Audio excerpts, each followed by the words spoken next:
Hello, hello, hello. Angel here. If you've been here before, welcome back. It's lovely to have you here again. And if you're new, welcome. It's lovely to meet you. My name is Angel. Wait, did I say that? Oh, I can't remember. Anywho, today we are doing another VR to Jonathan Dailey. Yeah, I saw a video. I saw a video of his hashtag last 10 books, which is actually a VR to Tarot Stash, Gerald and Jamie at Back and Forth, I think it's called. And I thought it was quite an interesting tag. I haven't really shown particularly very many books on my channel. I do enjoy reading. I do have a stack of books. And so I thought to show the last 10, it might give you a bit of an insight into where my practice is heading and what I'm, interested in. So, well, yeah, let's do it. The first book I'm going to show you is this one. This is by John Bradshaw, Homecoming, Reclaiming and Healing Your Inner Child. Now, I received this last week. I've just started reading it. I saw this on Candy's channel, Candy Soul and Soil. And this month, which was not my plan, I've been totally drawn to inner child work. So I've kind of had this on my radar for a wee while when I saw it on Candy's channel. And then once the inner child work started really calling to me again, I ordered it. So I can't really say very much about it because I haven't read very many pages. But I can read you the back, and that says, are you outwardly successful but inwardly feel like a big kid? Do you aspire to be loving parent but all too often lose it in hurtful ways? Do you crave intimacy but sometimes wonder if it's worth the struggle? Are you plagued by constant vague feelings of anxiety or depression? If any of this sounds familiar, you may be experiencing the hidden but damaging effects of a painful childhood, carrying with you a wounded inner child who is crying out for attention and healing. So this book basically explains how John Bradshaw nurtures the inner child. It's got some exercises, which I'm really looking forward to doing. Yeah, I think it's going to be really interesting. Once I've read a bit more, I can give you a bit more of an update on that and a bit more of a review. But from what Candy was speaking about on her channel, and she's read this book, I think she's even read it twice. She was really impressed with this book, so it felt like a no-brainer. So that's why this one was purchased and is now in my collection of books. So that's my latest book that I received home.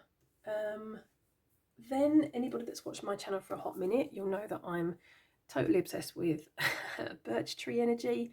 I've even created a birch tree altar, and I've been going out into the woods and taking my decks with me and putting some tarot spreads out there whilst connecting with the birch tree. So I saw this book. No, I didn't see this book. Sorry, I'm totally lying to you. A lovely subscriber had written in the comment section and gave me a tip about this book. So I ordered it straight away pretty much because I was really intrigued. Walking with Trees by Glennie Kindred. This was a fantastic book. I have already mentioned this book in my May reflections possibly. I can't remember, but I'm going to give you a bit of an insight anyway. So I was, as mentioned, totally obsessed with the birch tree and am still obsessed with the birch tree, and this book was fantastic. It's got beautiful illustrations.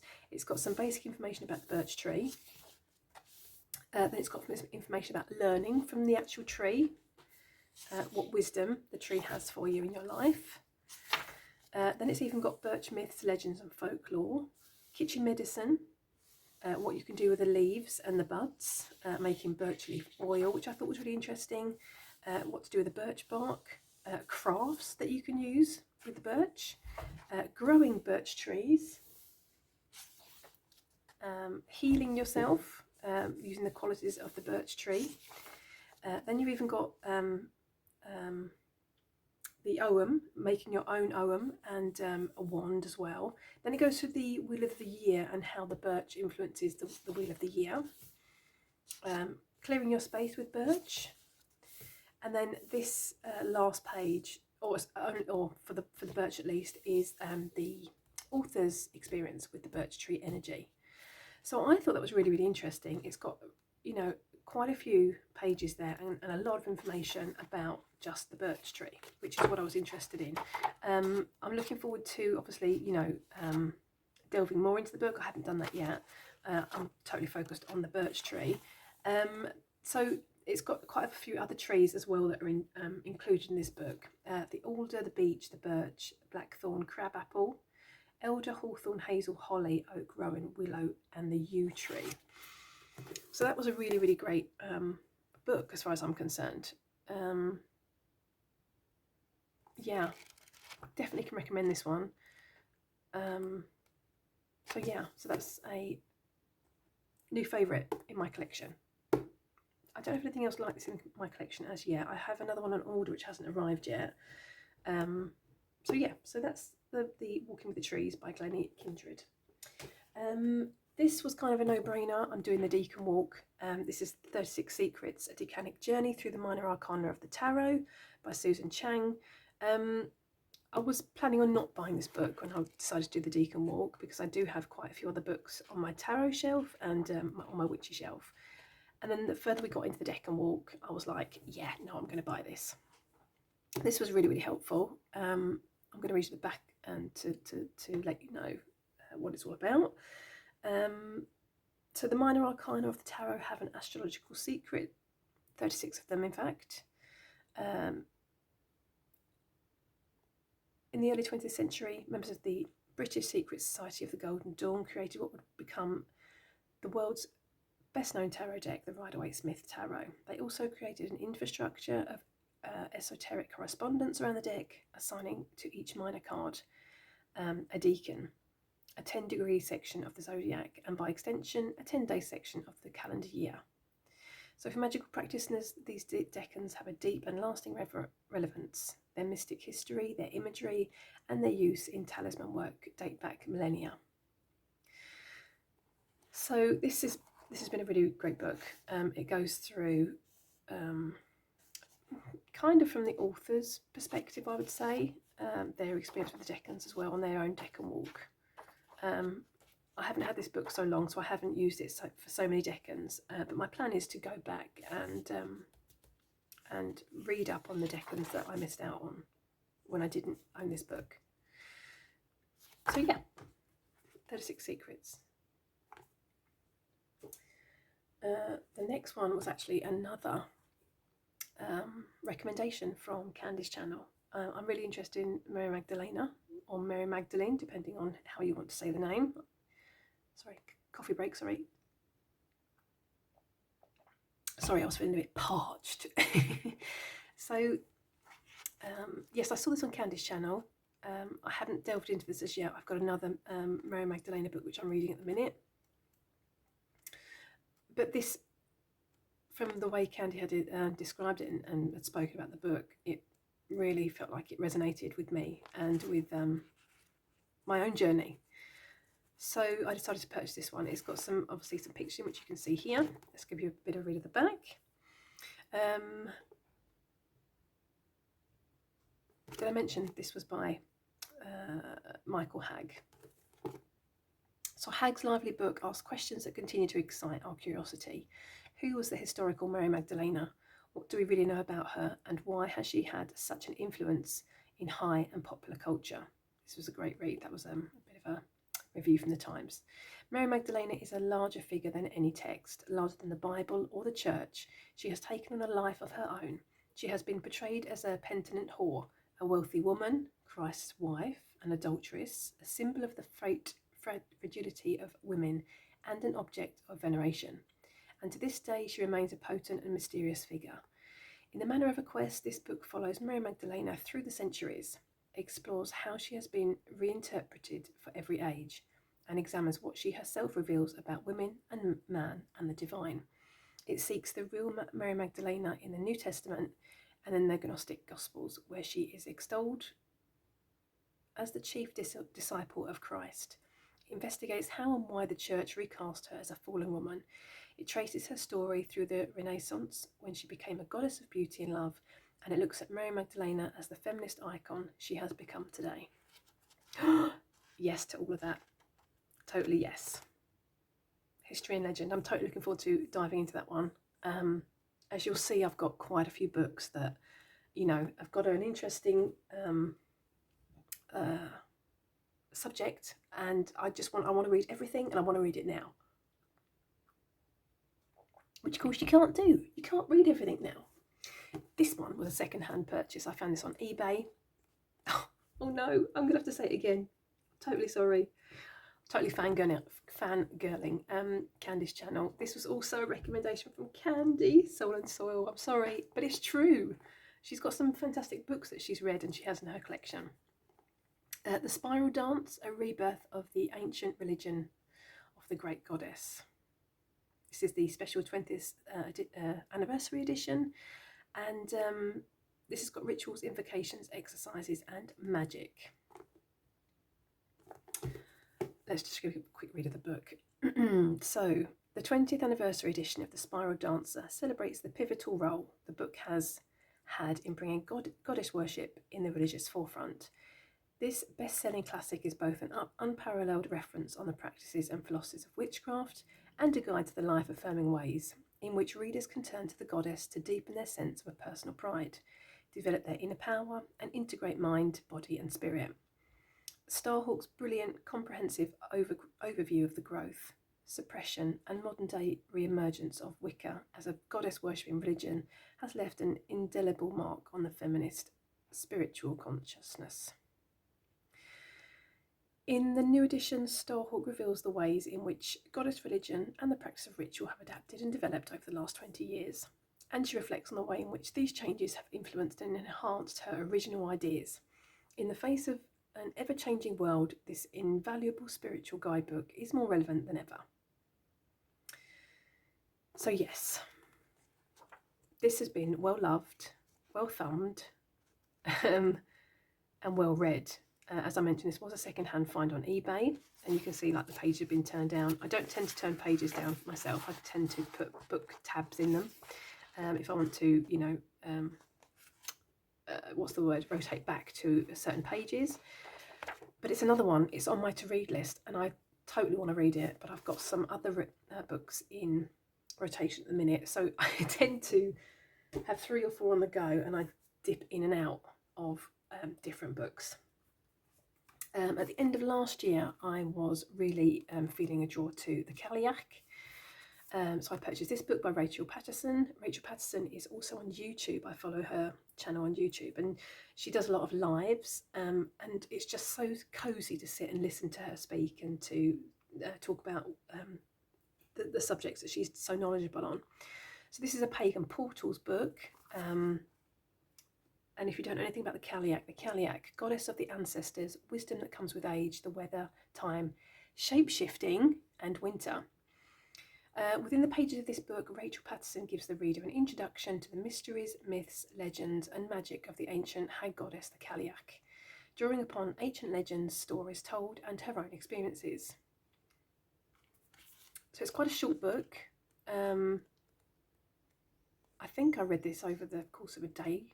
You know, I pretty much, you know, what's the word?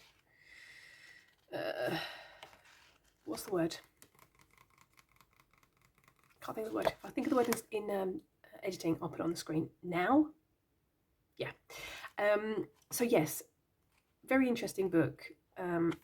Quite small, but it did the job, and it gave me the basic knowledge. I don't feel that there is so much information about the Celiak. I did purchase another book which didn't come in this stack of books because it was out of these 10 that I'm going to show you. And it kind of been, it was quite repetitive, that book, of the information that Rachel Patterson had already written about. So I don't feel that there's so much information on the Celiak, but it was a really good foundation and a good basis to kind of get me going with my Celiak practice. So that was that one. This was the next one I bought and I purchased and read. By Rust of Nail and Prick of Thorn, Theory and Practice of Effective Home Warding. I'm not going to try and butcher this name, but I hope you can see it. And as you can see, when I find, or, you know, really feel that there's a lot of information in the book I want to scroll back to and go back to, I tend to put these tabs in so that I know where the information is in the book. I don't like bending my pages and things like that. I know I do altered book projects and things like that, but that to me is a total different. That's a totally different thing to show a book, an older book, love by altering it, than by turning down the pages. So I don't tend to do that. I'm careful with my books. This was a really helpful book, really, really interesting. It's not particularly very thick, but there was a lot of information that I found really, really helpful. So warding is a practical means of magical protection using physical objects as anchor points for energy. It is a preventative measure that uses your skill as a witch to tap into wild and ancient forces in order to take very ordinary objects and render them powerful wards. In this book, you'll explore the theory behind warding with an in-depth look at the 3 things generally warded against, those things that cannot be warded against, and the surprising benefits warding affords to your witchcraft practice. You'll then put that information into practice with simple yet powerful wards you can easily make to guard your home, as well as techniques for warding your home when you don't have access to tools but need immediate magical protection. You will learn why blanket protection spells are generally ineffective at providing the protection you need, how to make your magic stronger by identifying what you can and cannot ward against, how to transform your home in a spiritual safe haven with a powerful hands-on approach to witchcraft, to simply yet effectively protect yourself from curses and unwanted energy, how to quickly ward your home without any tools in the event of a spiritual threat, and to rely more strongly on yourself and make fewer excuses about why you can't do the witchcraft. So with an emphasis on common sense, practicality, and no excuses approach to witchcraft, this book will help you to look at your spiritual protection needs for your home more objectively and to devise an immediate plan of action using materials you already have on hand. So yeah, I've totally found this really, really interesting and really, really helpful. So for instance, this was really interesting, I felt. Putting into practice simple wards for your home using chimes and mobiles, metal, plants, powders, sculptures, sigils, symbols, spirits, and stones. I really, really found this book really interesting, I have to say. And you can kind of see the proofs in the pudding with the tabs that I have in the book. And I like doing this so that, when I've forgotten what I've read, I can dash back to the book and see that these pages were the information that I felt was really relevant and really worth saving. So that's that one, by Rust of Nail and Prick of Thorn. Blood Magic. This is a very dinky book. Let me just see who the author is on this one.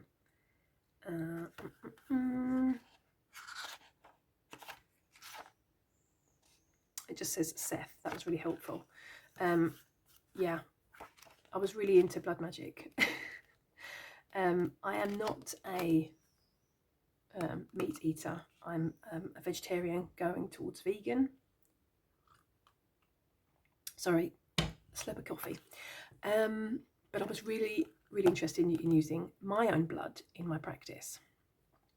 This was also around the time of introducing a blood moon cycle practice into my practice, and so I purchased this book to get a bit of a heads up. So Blood Magic is a synthesis of ancient tradition and contemporary innovations designed for both the disconcerting adept seeking to incorporate blood into existing disciplines and beginning practice. Sorry, let's start that again. Blood Magic is a synthesis of ancient tradition and contemporary innovations designed for both the discerning adept seeking to incorporate blood into existing disciplines and beginning practitioners taking their first steps into the occult world. There was quite a lot of information in here. There was also, what's the word? Information about using animal blood as well, which is totally not my thing. For instance, ritual magic is not my thing either, really. But it was interesting to have a bit of a read through and to get some ideas. it was quite interesting about the shapeshifting. That was again about using the blood of an animal, or the animal that you want to, what's the word I'm looking for? Oh, Lordy Lord, the word is escaping me. Fingers crossed, I'm putting it on the screen now. Editing Angel hopefully has got her finger out and is on the ball. Yeah, I find this kind of book's really interesting to read, you know, just because I just think it gives a bit of an insight into what you can bring into your practice. You know, I'm not saying that everything in this book was relevant to me, but I find that any book that I read, there is always something that resonates with me about that book, or, you know, about that witchcrafty book, for instance. And it just gives me, you know, ideas and other avenues to follow that maybe I wouldn't have thought of myself. So for that reason, this book was really, really helpful. Yeah, what can I say? I do tend to use my own blood in my spell work because I find it a good way to really anchor the spell to me. But that's just me personally. But this was a really interesting book. I would definitely recommend it. I haven't purchased any other blood magic books, I have to say, which kind of maybe, you know, tells you enough that this gave me what I needed to know at the time. Yes, that's that one. We've got two more. This was a really fantastic book. I was looking into servitors, creating a servitor, and this is Walking with Magical Entities, how to create and work with servitors, egregores, I want to say it's called, and thought forms to get consistent results. This is by Taylor Elwood. As you can see, I've read it. I really enjoyed it. Has some great information. Let's just read the back here. So in Walking with Magical Entities, I share my streamlined approach for creating and working with magical entities that enable you to get consistent results. I'll show you how to design and launch entities in 3 phases and how to work with them to get better results that transform your life. Creating magical entities doesn't have to be a complicated operation. All you need is a simple but effective guide for determining how your entity will work and how it will get you results. This book is that guide, and in it you'll learn the following: what magical entities are and why we have a symbolic relationship with them, how to define and create your entity using the desired results as your starting point, how to program the entity with the right fuel source, actions and abilities so it can accomplish your result, how to troubleshoot and revise your entity if it isn't producing the results you want, how to develop an effective relationship with your entity where you get better results and enhance the overall quality of your life, case studies and examples of created entities with commentary on why I created them and what worked and didn't work. A magical entity can be one of the most powerful magic tools available to you. Learn how to create and work with magical entities so you can get consistent results that transform your life.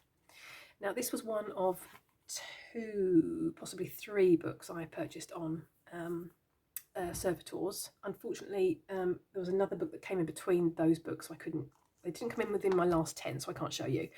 But I did, although this is not particularly a thick book, I did purchase several other books on servitors and then compare the several different books. This was a fantastic book, I felt. So yeah, does exactly what it says in the tin, basically. Yeah, would highly recommend it if you're looking into thought forms or, yeah, creating your own servitor. I also did a lot of research on YouTube, and I think the YouTube name is Ivy the Occultist. That's their channel name, I feel.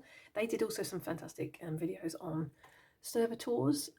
Even Ann Maddox, she had a fantastic video up, and she had also linked in that video to another video which I can't remember what the name is. I'll see if I can link it in the description box if you are interested in servitors. So yeah, if you don't want to buy the books, double check those channels. They were really, really great information as well. And the last but not least book, can I say that? Too late, it's said and done. The Masterworks of Chaos Magic. So this kind of tied in at the same time with these. I think I purchased these together, and the other servitor books came after the Chaos Magic book. this was also a really good book. I do follow Ann Maddox, and I think I would even be as bold to say that Ann Maddox was the first witchy creator I started watching on YouTube. I think I stumbled upon her channel, thank the Lordy Lord, and obviously she speaks about, or you know, she follows the chaos magic, or she is a chaos magic practitioner, sorry, witch, and I just found it really, really interesting. And it's the same again. Just because I might not want to introduce it into my own practice, I wanted to read up on it and find out more about it, what it was all about. Same again, if you don't want to buy a book, either the Occultist, they have an interesting chaos magic video on their channel. Ann Maddox, she had a very, very interesting video on her channel as well. So yeah, I would definitely recommend those two creators if you're interested in this. Let's get a bit of a read of the back of the book, which is what we're here for. The Masterworks of Chaos Magic. This is by Adam Blackthorne.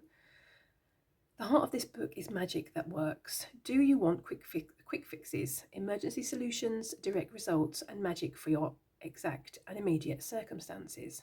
You get all that in this book. It's ideal for beginners or a new direction for the experienced occultist. Chaos magic is not about causing chaos with magic. It's about reordering your reality and directing life the way you want. Just like normal magic, but without a lot of the frills. When it was invented, chaos magic probably seemed like a big sloppy madness compared to the refined rites, robes, and rituals of old, even though it works. Chaos magic is meant to be the most practical, simplified, bare bones way to shift reality. But most books give you wild theory and no practical magic. This book changes all that. This book presents a revolutionary style of chaos magic. These ideas are original, direct, and above all practical. If it doesn't work, it isn't magic. So yeah, really, really helpful book. And this is even the book, even one of those books I actually wrote in, because I was, you know, totally excited about the information that was incorporated in it. That shows you how interesting it was, because I don't write in my books generally. So we've got, you know, quite a lot of interesting chapters as well. Make magic happen, the first step, instant alchemy, the core of desire, emotional crafting, the fire of gnosis, magical chaos energy, influence magic, thought forms and other people, upside down sex magic, contacting spirits, Olympic chaos magic, making new magic, the magic of pure invention, and the big picture. We've got a bit of an afterword as well. I really enjoyed this book. It's, again, not very thick, but it, you know, it does exactly what it says on the tin. It was a beginner's doorway into chaos magic. I'm not a chaos practitioner, but it's the same again. I just wanted to read about it. I wanted to get a bit of an idea about it, and yeah, maybe take what resonates. I haven't put a label on myself as a witch. I just say I'm a beginner witch because I'm too new to the path. I started my practice in 2020, but if I was to say put any kind of label on myself, I would say that I'm an eclectic witch. You know, I take what resonates with me, and there are some things in chaos magic that really do resonate, and I don't think there's any problem in doing that. You know, taking what works for you, using what works for you, and leaving the rest. I think that's fine. So yeah, they were my 10 decks. What say you? What was your last book that you purchased? Let me know in the comment section. I'd love to know. If you would like to, you know, have a bit of a tour of my bookshelves, let me know. I can't do them just at the moment because I'm moving very soon, so my books are all packed up. But yeah, I could definitely do that once my bookshelves are back up and my books are in pride of place in my home. Let me know in the comment section if you'd like to see, you know, any of those things. Otherwise, I'm going to wish you a lovely morning, afternoon, or evening, wherever you are in the world. Take care, and hope to see you next time. Toodaloo.